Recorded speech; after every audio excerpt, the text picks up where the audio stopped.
다 함께 성경 봉독하겠습니다. 우리 다 합독하겠습니다. 누가복음 2장 8절로 20절 말씀입니다.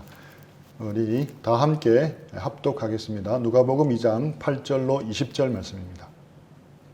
그 지역의 목자들이 밤에 밖에서 자기 양떼를 지키더니 주의 사자가 곁에 서고 주의 영광이 그들을 두루 비추매 크게 무서워하는지라. 천사가 이르되 무서워하지 말라.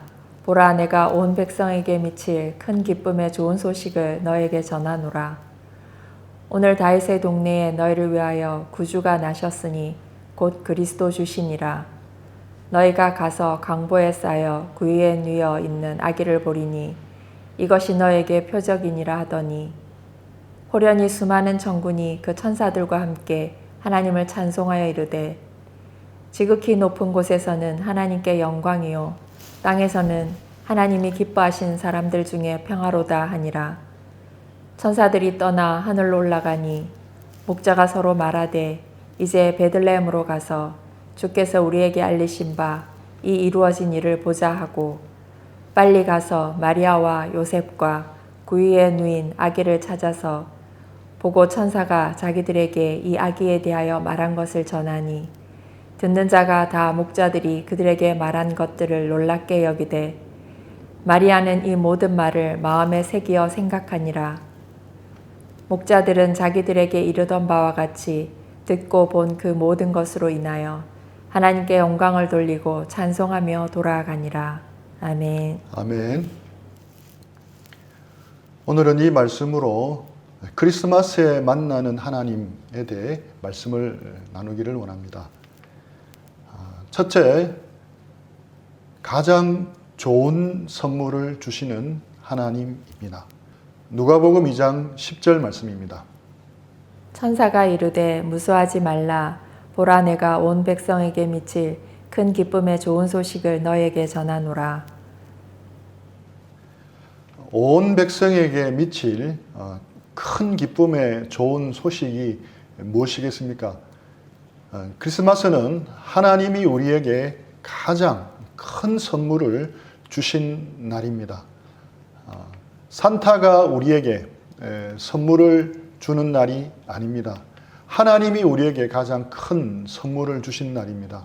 이 선물은 어두운 과거에서 우리를 해방시킵니다. 또 이 선물은 현재 나의 생활을 감사로 바꿉니다. 이 선물은 나의 미래를 희망으로 채워주는 선물입니다. 이 선물을 받으면 우리의 인생관과 세계관이 새로워집니다.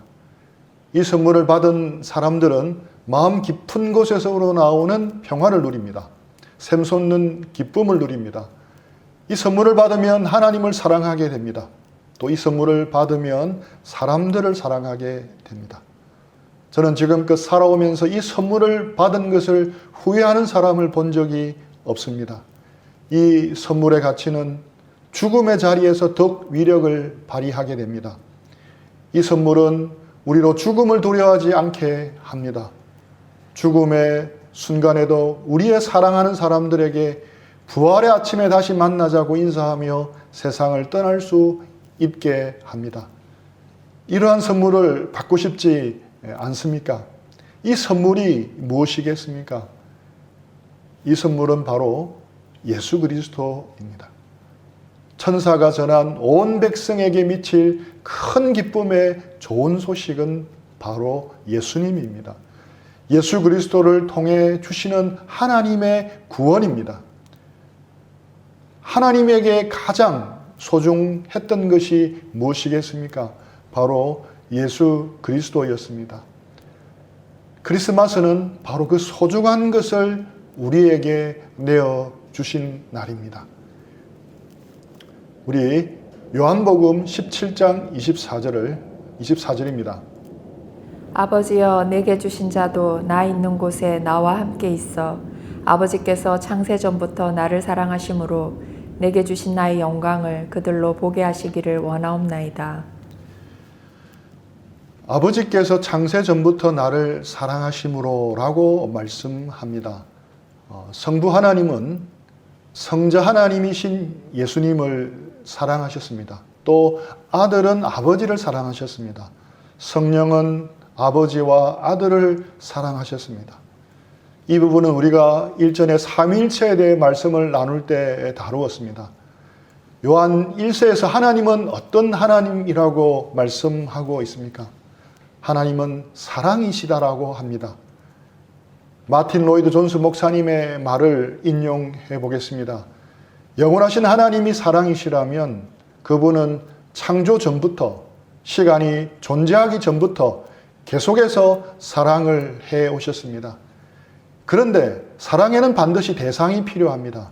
하나님은 누구를 사랑했겠습니까? 삼위일체 안에는 세 위격이 있습니다. 성부 하나님, 성자 하나님, 성령 하나님입니다. 성경은 이 세 분이 영원 무궁토록 서로 완벽하게 사랑함으로 하나이신 것을 말해줍니다. 성부와 성자와 성령이 서로 완전하고 깊고 뜨겁게 열렬하게 사랑하신다는 것입니다. 그 사랑이 너무 깊고 즐겁고 완벽한 것이라서 성경은 끊임없이 하나님을 한 분이라고 말씀하고 있는 것입니다. 삼위 하나님께서 이렇게 서로 사랑하는 가운데서 너무나 큰 기쁨과 만족을 누리셨습니다. 그래서 우리 하나님은 영원 전부터 너무나도 행복한 하나님이셨습니다. 하나님은 이 땅에 사는 모든 사람들이 그 사랑의 관계 속으로 들어오도록 간절히 원하십니다. 하나님은 우리 모두가 그 행복의 관계 속으로 들어오기를 간절히 원하십니다. 그래서 하나님은 인간이 범죄한 후부터 끊임없이 구원의 손길을 펴십니다. 수많은 선지자들을 통해서 반복해서 말씀하시고 설득하시고 때론 엄히 꾸짖으시면서 사람들을 부르시는 하나님이셨습니다. 범죄한 사람들을 오래 참으시고 그들을 향해 종일토록 두 팔을 벌리고 목이 터져라 부르시는 하나님입니다. 구약 전체가 바로 인류를 구원하시기 원하시는 하나님의 마음을 기록한 책이라고 할 수 있습니다. 불러도 대답 없는 사람들을 향해 하나님이 마지막 히든 카드로 자신의 아들 성자 하나님을 이 땅에 보내신 겁니다.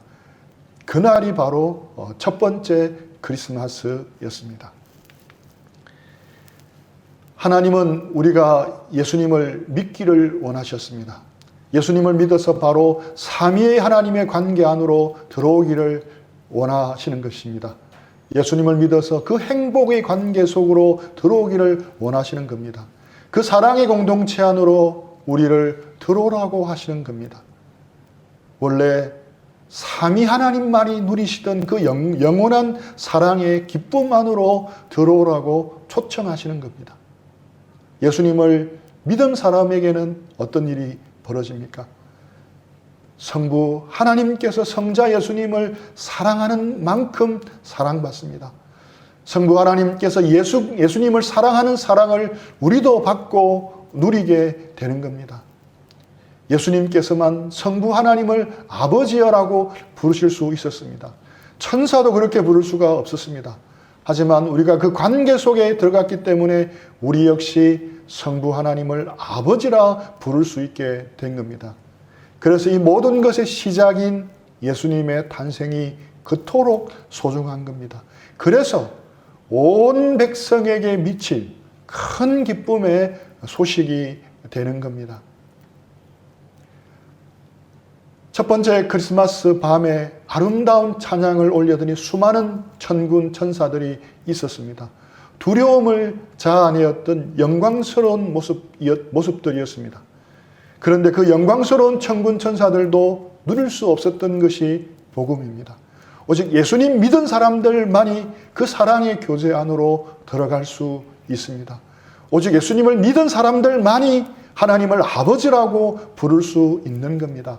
천사들도 누릴 수 없는 특권을 믿는 자들에게 주신 겁니다. 생각하면 할수록 온 세상에 전할 큰 기쁨의 좋은 소식인 겁니다. 예수님을 믿는다는 것은 죄와 죄의 형벌로부터 구원받았다는 확신을 가지는 것입니까? 그 이상입니다. 물론 그것도 포함됩니다. 하지만 예수님을 믿는다는 것은 바로 삼위 하나님과의 교제 안으로 들어가서 그 사랑과 그 행복을 누리는 것입니다. 제가 큐티 묵상을 매일 올리는 이유가 무엇이겠습니까?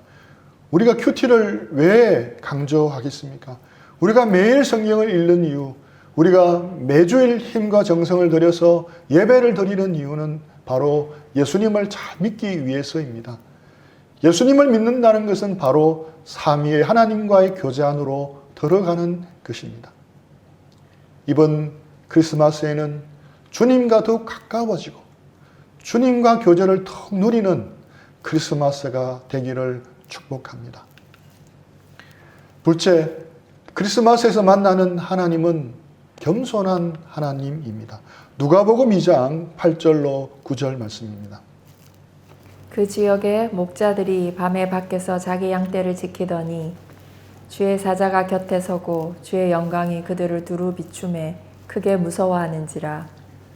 첫 번째 크리스마스는 조용했습니다. 아무도 모를 정도로 평범하고 조용한 밤이었습니다. 하지만 하나님 나라에는 절대 그렇지 않았습니다. 우리 세번역으로 13절 말씀을 보면 더 실감이 납니다. 누가복음 2장 13절입니다. 갑자기 그 천사와 더불어 많은 하늘 군대가 나타나서 하나님을 찬양하여 말하였다. 많은 하늘 군대가 나타났습니다. 밤하늘을 환히 밝힐 큰 영광 가운데 나타났습니다. 그리고 천사들과 함께 하나님을 찬양하고 있습니다. 천상의 멜로디로 아름답게 합창했을 것입니다. 어마어마한 오케스트라일 것입니다. 핸델의 메시아를 앉아서 들을 수 없듯이 이 찬양도 목자들로 하여금 전율하게 했을 겁니다. 그런데 온 세상에 미칠 큰 기쁨의 좋은 소식인 예수님의 탄생 소식을 가장 먼저 누구에게 알렸습니까? 한밤중에 양을 지키던 목자들이었습니다. 우리는 흔히 목자들 하면 영화 사운드 오브 뮤직에 나오는 산기슭을 떠올리고 양을 치는 목가적인 모습을 떠올립니다. 하지만 예수님 당시에는 그렇지 않았습니다. 예수님 당시 목자들은 사회적으로 굉장히 낮은 신분이었습니다. 목자는 유대 사회에서 천대받는 직업들이었습니다. 심지어 당시 문서들 중에는 목자와 세금 징수관에게 회개를 기대하는 것은 무리라고 기록되어 있을 정도였습니다. 목자를 가장 천대받는 세리와 동급으로 취급한 것입니다. 심지어 그들은 성전 뜰 안으로 들어갈 수도 없었습니다. 온 백성이 누리고 즐겼던 이스라엘 절기 때에도 전혀 참여할 수 없는 불쌍한 사람들이었습니다. 그 일 자체도 고단했습니다. 그들은 밤마다 제대로 잘 수가 없었습니다.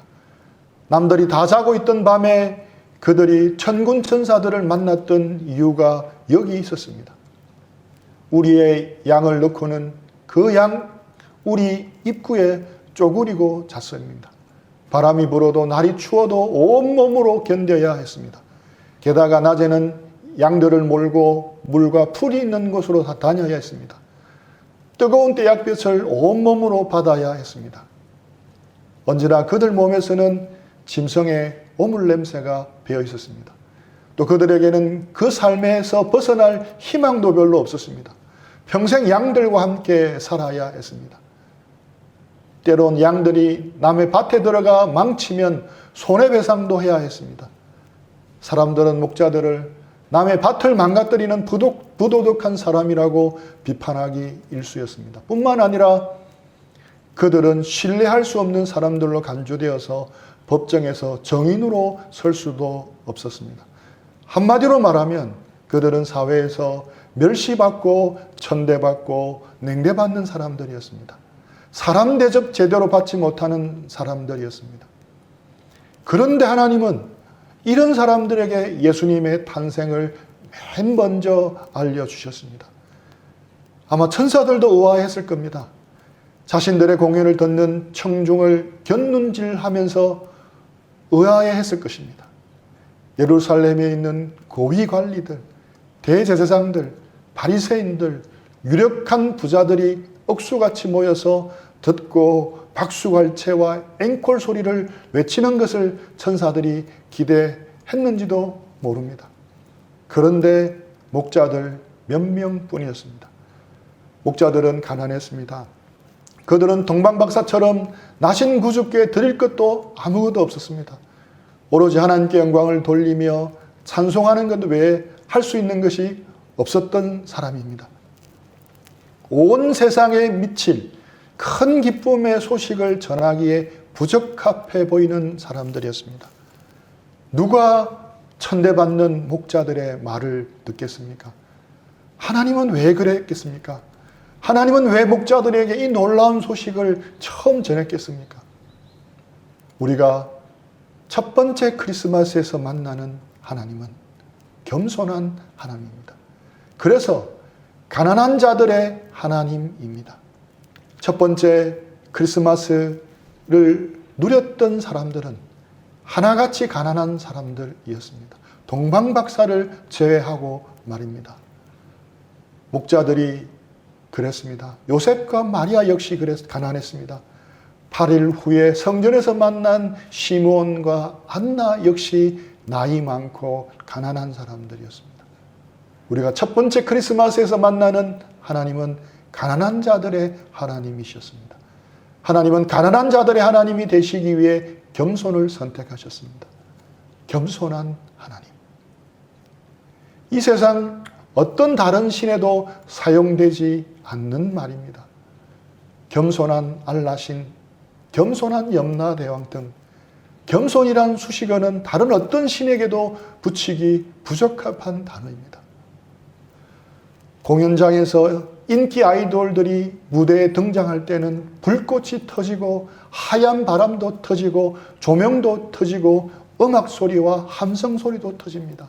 온 공연장을 흔들어 놓을 정도입니다. 이처럼 하나님은 지상에 오시되 급한 회오리 바람이라 삼킬 듯한 불의 세력에 의존해 오지 않으셨습니다. 하나님이신 예수님이 이 땅에 오실 때는 결코 그렇게 하지 않았습니다. 겸손한 모습으로 오셨습니다. 필립 얀시는 그 모습을 이렇게 말합니다. 만물을 만드신 그분께서는 작아져서 마침내 하나의 난세포가 되기까지 작아지는 형태로 오셨다. 육안으로는 식별이 불가능한 수정란, 태아가 형성되기까지 세포 분열을 계속해 마침내 불안에 떠는 10대의 소녀의 태중에서 커져갈 난세포로 이 세상에 오셨다. 이슬람은 신은 위대하다라고 외칩니다. 하지만 크리스마스에서 만나는 하나님은 초라한 하나님입니다. 네필 필기스라는 분은 이렇게 말합니다. 우주를 호령하시던 하나님, 세상의 모든 군대와 제국을 장기판에 말 다루듯 하시던 그 하나님께서 팔레스타인의 한 아기로 말도 못하고 딱딱한 음식을 못 먹으며 대소변도 못 가리고 어느 10대 소녀의 품을 유일한 피난처로 삼고 그 소녀에게서 음식과 사랑을 공급받아야 하는 연약한 아기로 오셨다. 이렇게 겸손하신 모습으로 오신 예수님은 이 땅에 계시는 동안 가난한 자, 병든 자, 소외된 자, 멸시받고 버림받은 자를 찾아가셨습니다. 그래서 예수님은 죄인의 친구라는 비난까지 들어야 했습니다. 물론 회당장 야이로, 나사로 가족들, 로마 장교들처럼 가진 사람들에게도 은혜를 베푸셨습니다. 그런데 예수님에게 은혜를 받았던 사람들, 예수님을 경험할 수 있었던 사람들에게는 공통분모가 있었습니다. 그것이 무엇이겠습니까? 베드로전서 5장 5절입니다. 그들은 겸손한 자들이었습니다. 마음이 가난한 사람들이었습니다. 마음이 낮은 자들이었습니다. 낙동강 하구인 을숙도에 가면 낙동강이 바다와 만나는 부분이 나옵니다. 그런데 강물을 유심히 보고 있노라면 어떤 때는 어디가 바다이고 어디가 강인지 헷갈릴 정도입니다. 물결만 보면 강물이 거꾸로 흐르고 있는 것처럼 보이기도 합니다. 하지만 강물은 항상 바다를 향해서 흐릅니다. 바다가 더 낮기 때문입니다. 하나님의 은혜도 마찬가지입니다. 예수님을 경험하는 것도 마찬가지입니다. 낮은 자에게 임합니다. 마태복음 5장 3절 말씀입니다. 심령이 가난한 자는 복이 있나니 천국이 그들의 것이며. 예수님이 말씀하신 8복 중에서 제일 처음으로 언급된 복입니다. 심령이 가난한 복입니다. 심령이 가난하다는 것은 겸손하다는 것입니다. 그래서 겸손은 모든 복 중에 최고의 복이라고 할 수 있습니다. 겸손은 하나님이 복이 들어오는 입구이며 문이라고 할 수 있습니다. 그래서 사탄은 제일 주요한 타깃으로 삼고 공격하는 것이 바로 겸손입니다. 어떻게 해서든 겸손하지 못하게 만드는 겁니다. 겸손해서 하나님의 은혜를 누리지 못하게 만드는 것입니다. 교만해서 하나님이 대적하는 사람이 되게 만드는 것입니다. 그래서 겸손이 가장 어려운 성품이 아닐까 생각합니다. 왜 주님께서 가난하고 병들고 소외된 자들에게 먼저 관심을 가지셨습니까? 그들은 사회적 신분도 낮았지만 마음도 낮았기 때문입니다. 사회적 신분의 고와 관계없이, 물질의 유무와 관계없이 마음이 낮은 자, 겸손한 자들에게 주님은 찾아오십니다. 사회적으로 경제적으로 가난하다고 해서 마음까지 자동적으로 가난해지는 것은 아닙니다. 부유하고 가진 사람이라고 해서 모두 마음이 교만한 것만은 아닙니다. 부자는 겸손해지기가 더 힘들 뿐입니다. 이것은 첫 번째 크리스마스만이 아닌 지금도 그렇습니다. 하나님은 지금도 마음이 가난한 자에게 하나님의 나라를 누리게 해 주십니다.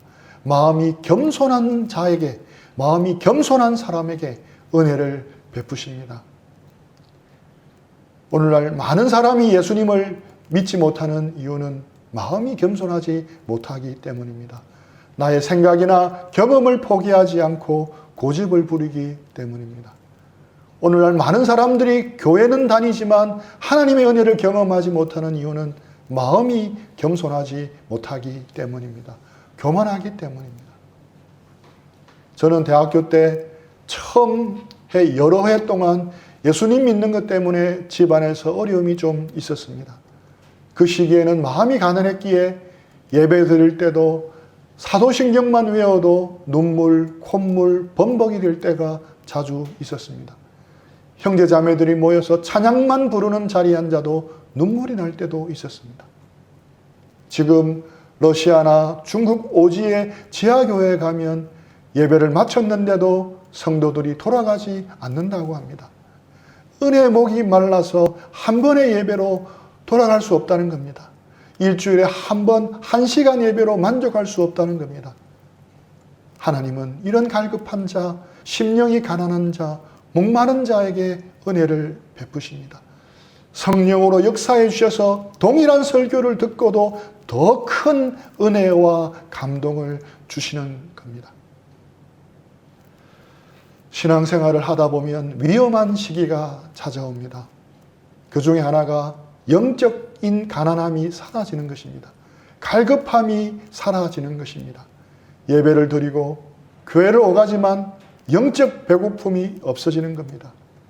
이때가 우리 신앙생활에 적신호가 켜진 때입니다. 그런데 이럴 때는 분별력까지도 사라지기 때문에 스스로의 위험성을 인식하는 것도 둔감해집니다. 갈급함, 가난함 자체를 느끼지 못하는 것입니다. 영혼은 피골이 상접해 지쳐 쓰러질 지경인데 배고픔을 느끼지 못하는 것입니다. 아주 심각한 상태입니다. 죽어가는데 그런 느낌이 들지 않습니다. 그래서 위험한 상태입니다. 반면에 건강한 신자는 언제나 목마른 사람입니다. 언제나 은혜에 대해 갈급한 사람입니다. 주님의 은혜에 대해서 정말 갈급한 사람은 태도부터 다릅니다. 하나님, 저를 살려주세요. 하나님께서 은혜를 주지 않으시면 저는 일어나지 못합니다. 오늘을 살아갈 수가 없습니다. 내 힘만으로 견딜 수가 없습니다. 이렇게 외치며 주님께 나아가는 사람들입니다. 수로보니게 여인이 그랬습니다. 마태복음 7장 28절 말씀입니다. 여자가 대답하여 이르되 주여 올소이다마는 상 아래 개들도 아이들이 먹던 부스러기를 먹나이다. 바닥까지 바싹 엎드렸습니다. 물러서지 않고 필사적으로 매달렸습니다. 그래서 은혜를 얻었습니다. 맹인 바디메오도 그랬습니다. 마가복음 10장 47, 48절입니다. 나사렛 예수시란 말을 듣고 소리질러 이르되 다윗의 자손 예수여 나를 불쌍히 여기소서 하거늘 많은 사람이 꾸짖어 잠잠하라 하되 그가 더욱 크게 소리질러 이르되 다윗의 자손이여 나를 불쌍히 여기소서 하는지라. 다윗의 자손 예수여 나를 불쌍히 여기소서라고 소리 질렀습니다. 주변에 있는 많은 사람들이 조용히 하라고 꾸짖었습니다. 그래도 물러서지 않았습니다. 왜 그랬겠습니까? 갈급했기 때문입니다. 더 이상 기회가 없다고 생각했기 때문입니다. 삭개오도 그랬습니다. 그는 성공한 세리였습니다. 하지만 마음이 가난했습니다. 예수님에 대한 목마름이 있었습니다. 그래서 체면조차 잊어버리고 뽕나무 위로 올라갔습니다. 그래도 사회적 지위가 있는 사람이었지만 놀림받을 것을 각오했습니다. 예수님을 보기 위해서였습니다. 더 이상 배울 것이 없다고 생각하는 순간 교만이 왔다는 것을 알아야 합니다. 이 정도면 됐다고 생각하는 순간 영적 교만이 찾아왔다는 것을 알아야 합니다. 우리의 교만은 오뚜기와 같습니다. 아무리 때리고 눕혀도 다시 고개를 들고 일어납니다. 우리의 교만은 도저히 게임 속의 두더지와 같습니다. 아무리 망치로 세게 때려서 넣어도 다른 곳에서 또다시 고개를 내밉니다. 그래서 우리는 평생토록 교만을 조심해야 합니다. 끝까지 겸손을 붙들어야 합니다. 우리의 힘과 노력만으로 겸손할 수가 없습니다. 엎드려야 합니다. 겸손할 수 있는 은혜를 주시도록 구해야 합니다. 자비하신 주님, 저를 불쌍히 여겨주시고 은혜를 부어주셔서 엎드려야 하는 겁니다. 저절로 되지 않습니다. 몸부림쳐야 되는 것입니다. 마음이 낮은 만큼 은혜가 흘러 들어갑니다. 목이 마른 만큼 하늘의 것으로 채워집니다. 가난한 마음만큼 하나님의 충만으로 채워집니다. 겸손이 없어지면 은혜도 그칩니다. 크리스마스에서 만나는 하나님은 겸손의 하나님입니다. 그리고 겸손하고 가난한 사람들과 함께 하시는 하나님입니다. 이번 크리스마스에는 이 하나님을 기억하고 우리 모두 낮은 마음, 겸손한 마음이 되기를 축복합니다.